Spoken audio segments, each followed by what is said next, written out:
She screamed when she saw me at the door. Not from fear, because she knew she was caught. Her lover scrambled for his pants. I didn't flinch. I didn't speak. I just handed her the papers and walked away. What I'd planned next would ruin everything she thought she had left. I played the long game on this one. I didn't just find out my wife was cheating, I made her believe I was the one cheating, flipped the script on her completely, and served her divorce papers when she least expected it. At her little secret business trip that was actually a weekend hotel hookup with her side piece. Let's rewind. We've been together 20+ years. High school sweethearts. Married almost 18. 2 kids, good life, average suburban setup. I'm a construction foreman, she's in healthcare admin. I never in a million years thought she'd be the type. Turns out the type is whoever thinks they won't get caught. Things started getting weird in early 2024. I was recovering from ACL surgery, stuck at home and feeling useless. She was working longer hours, or so she said. I didn't question it at first, I trusted her. But slowly she got distant. Phone always on her, facing down. Started sleeping facing away from me. Stopped laughing at my dumb jokes. You know when the vibe's off? Yeah, it was off. She kept saying work was stressful. Started hanging with coworkers after hours more often. Seemed normal until I started noticing the same name popping up in her notifications. We'll call him Brent. Brent was in a few of her tagged Facebook photos, always next to her. Arm over her shoulder, hand on her back. I'd never even heard of this guy. Checked his profile, blocked. That's when my stomach dropped. Why the hell would this guy block me but be posting publicly with my wife? So I did what anyone does in the 21st century. I turned into Batman with Wi-Fi. I started checking our shared phone records. We're on a family plan, huge mistake on her part. This Brent guy's number? Second most texted after me. Hundreds of calls. Thousands of texts. Going back 7 months. I confronted her. She said I was being paranoid. That Brent was just a work buddy. Nothing inappropriate. Classic deflection. I wanted to believe her, but something didn't sit right. So I got smarter. I installed an app one won't name, not trying to get banned, but let's say it mirrored her phone to mine in real time. Messages, photos, the works. Within 48 hours I had full proof. They were sending each other nudes. Talking about hotel meetups. Joking about how clueless I was. I felt like I'd been punched in the chest. Couldn't sleep for days. I'd been busting my ass for our family while she was out getting railed by Brent in some chain hotel room. And the worst part? She started acting like I was the distant one. Asking me if something was wrong. Oh, something was wrong, all right. But I didn't blow up. I didn't confront her again. Instead, I played along. I told her everything was fine. I started going out more. Changed my phone passcode. Took calls outside. I made her feel like I was the one hiding something. And sure enough, she got suspicious fast. She'd text me stuff like, "Where are you? You're never home anymore. Are we okay?"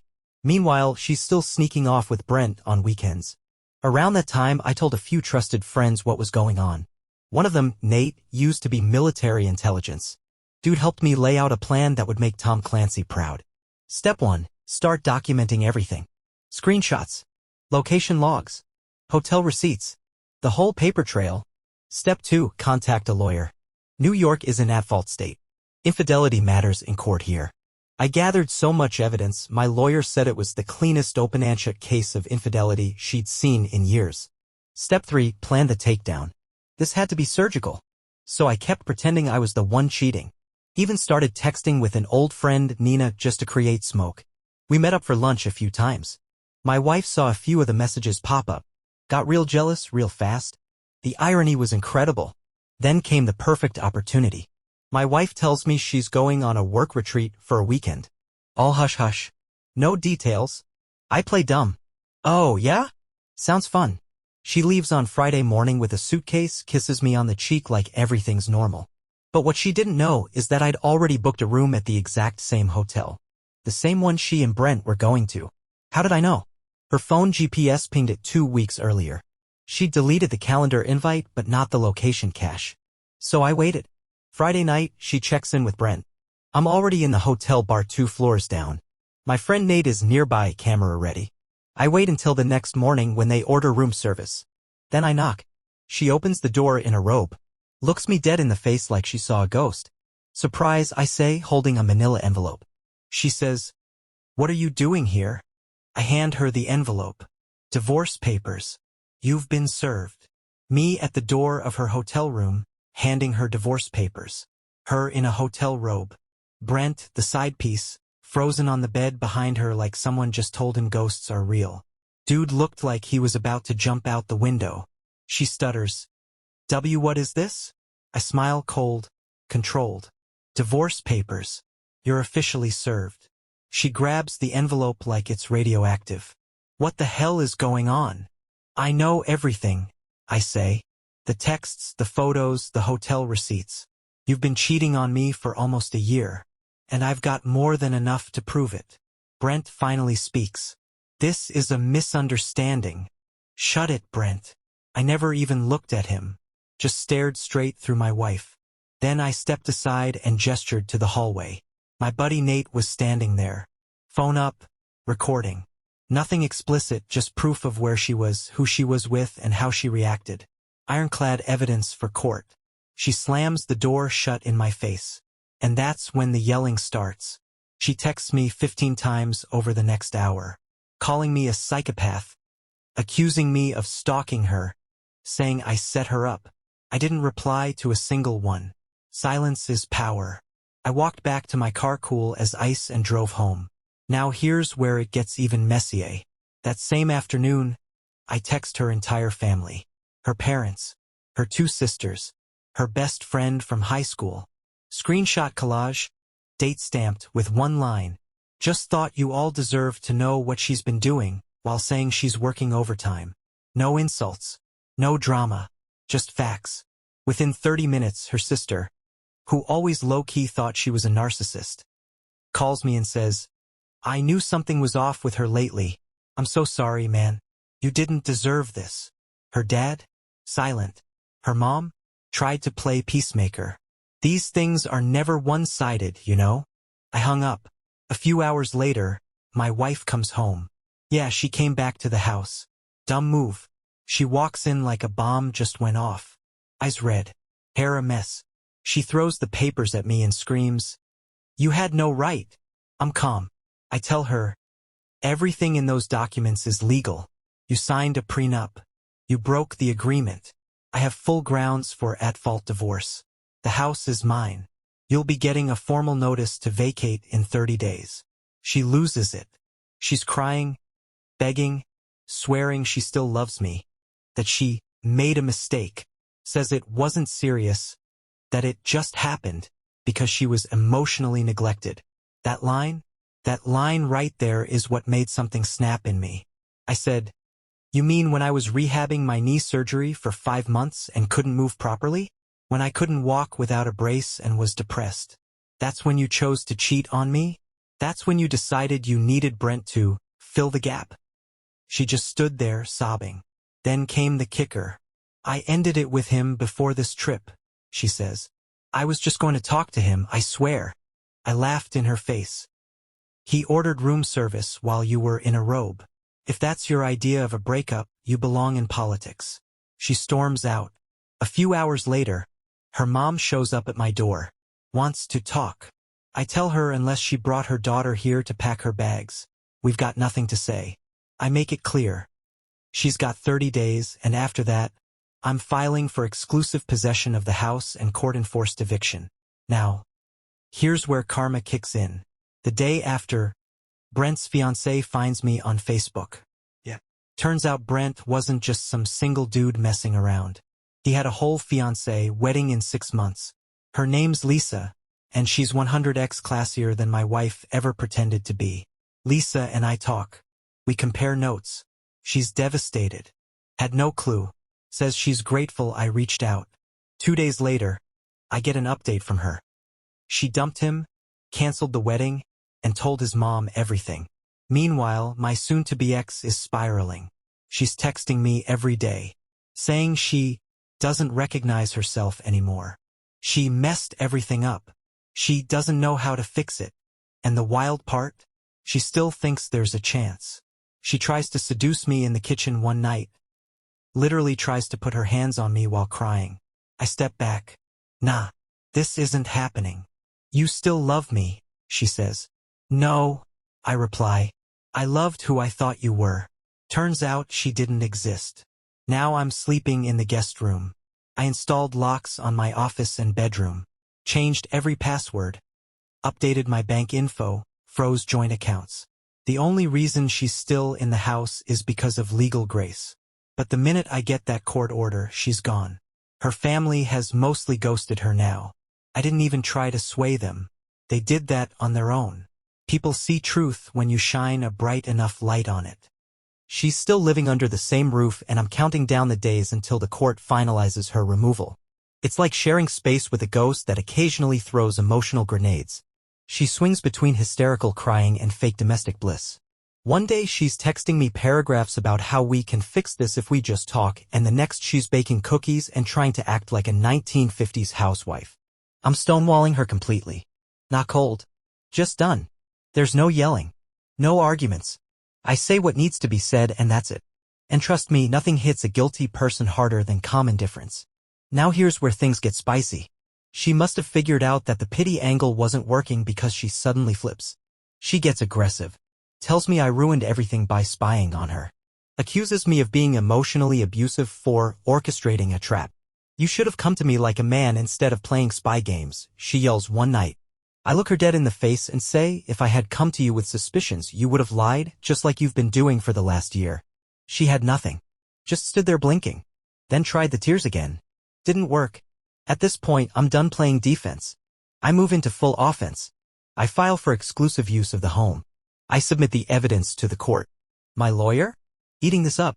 We've got GPS logs, screenshots, texts, audio, even video. She tries to get ahead of it by filing a countermotion claiming emotional distress. The judge doesn't even blink. My lawyer drops the receipts.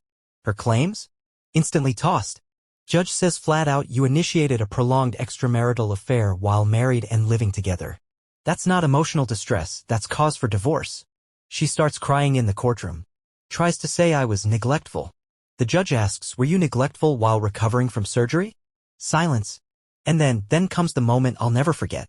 During proceedings, Brent, remember, the side dude, gets fired from his job. Guess why? Turns out he was sleeping with multiple women from the office. HR got wind of it when his ex-fiancée now, shout out to Lisa, reported him for inappropriate conduct using some of the same screenshots I gave her. He's out. No job. No fiancé. No wedding. And somehow my wife still thinks this dude's gonna ride in on a white horse? Nope. He ghosts her. Cold. She texts him and gets nothing. Sends long essays. No response. She even shows me her phone one night like, can you believe this? He won't even talk to me. I just shrug. Tough world out there for cheaters. So now she's unemployed. Yeah, forgot to mention she took a leave of absence because of emotional burnout. Her family's barely speaking to her, Brent's out of her life, and she's about to be legally evicted. And then she makes one last desperate move. She schedules a surprise counseling session for both of us. Doesn't even ask me, just books it and tells me I have to go. I show up out of curiosity. The counselor starts by asking what we're here to fix. I just look at her and say, nothing. I'm divorcing her. The counselor turns to her, stunned. She hadn't told the therapist that part. She goes red. Mumbles something about trying to make it work. I calmly pull out the court documents. There's nothing to work on. We're done. I'm here so you can maybe help her process that. Therapist nods slowly. Then looks at my wife and says, have you accepted that this marriage is over? She breaks down. Right there. Full sobs. I didn't mean to destroy everything. I didn't think it would go this far. I just wanted to feel something again. I say nothing. Because honestly, at that point, I felt nothing. The love? Gone. I walked out of that office with zero intention of ever seeing her again except in court. That weekend, she moves out. Her dad comes to help. Doesn't say a word to me. Just loads boxes. I didn't even open the door. Just watched from the upstairs window like I was seeing off a storm cloud. The day after she leaves, I get a call from her sister. She says, I know this might be awkward, but I have to say, you handled this whole thing with way more grace than I expected. I thank her and think that's it. But then she says, if you ever want to grab a drink, let me know. Let that sit for a second. Her sister. I didn't take her up on it. Yet. But I'll admit it was tempting. So she was gone. Her last box left the house on a cloudy Tuesday afternoon. No goodbye. No apology. Just the faint sound of her dad's beat-up truck rolling away down the street. And honestly, that silence? It was the most peace I'd felt in over a year. I walked through the house slowly that night like I was rediscovering it. Every room, every picture on the wall, every drawer that used to hide secrets, now empty. For the first time in a long time, the place actually felt like mine again.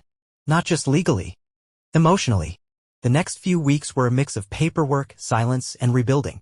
Divorce went through without much of a fight. She couldn't. The evidence I had stacked up could have wiped her in court. Instead, she settled. Fast. She got 0 from the house. I kept the car. The accounts were already locked up. All she walked away with was a suitcase, some clothes, and a reputation in flames.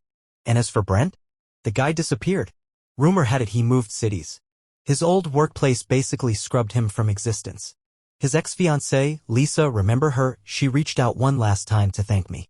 Said exposing him probably saved her from a miserable marriage. We haven't talked since, but I hope she's doing better than the other one. My ex? Well, about 3 weeks after she moved out, she tried to call me. I didn't answer. Then came the email. Subject line, closure. I didn't even open it. Just archived it. I figured she wanted to explain, to apologize, or maybe just dump one last guilt trip. Whatever it was, I didn't need it. I'd already had my closure. I just hadn't realized it until I was alone. But now let's talk about me. The part nobody ever tells you after you go through something like this. You get this weird period where you don't know who the hell you are anymore. For 20 years, I was someone's husband. A dad. A provider. A rock. Then boom. Just a guy again. No drama. No routine fights. Just silence. Some days it felt like freedom. Other days it felt like standing in an empty elevator with no idea what floor to hit. So I started rebuilding. Gym again for days a week. Joined a Muay Thai class. Cleaned out the garage like it was a temple. Got a dog, named him Bishop after aliens. He's a beast. Doesn't cheat, doesn't lie, and barks at anyone with a clipboard. I even redid the living room. New paint, new furniture. I got rid of every trace of her. Even the couch she picked out that was too uncomfortable to sit on unless you were trying to impress company. Gone. And Nina? Yeah, let's talk about her. If you remember from earlier, she was the friend I'd used as bait in the fake affair. We've known each other since high school. Always been close, but never crossed any lines. After everything blew up and I was on my own again, we started hanging out more. Not romantically. At first. Just coffee, walks with Bishop, venting about life. And one day she says something that kind of stops me. She goes, "You know, I think you were the loneliest married man I've ever known." That hit harder than anything my ex ever said. Because it was true. I was the guy holding everything together while nobody was holding me. I had mistaken routine for love. Guilt for connection. Silence for peace. So Nina and I? We took things slow. Real slow. And yeah, eventually we did cross that line. Not in a rebound kind of way. In the way where you realize the person who always saw you for who you really are might have been standing right there the whole time. Now, we're not rushing anything. No labels. No pressure. Just two people who've both been burned learning how to enjoy warmth without setting the house on fire. The other night, she asked me, "Do you regret any of it?" And I thought about it. Do I regret giving 20 years of my life to someone who threw it away for hotel room hookups and garbage lies? Yeah. Do I regret how I handled it? No. Not even for a second. Because here's the truth. I didn't just catch my cheating wife. I outplayed her, exposed her, and walked away with my dignity intact. I didn't scream. I didn't beg. I built a case, flipped the power dynamic, and left her sitting in the rubble she made with her own 2 hands. And now? I've got a clear mind, a loyal dog, a house that doesn't feel haunted anymore, and someone real sitting beside me when I wake up. So no, I don't regret it. I survived it.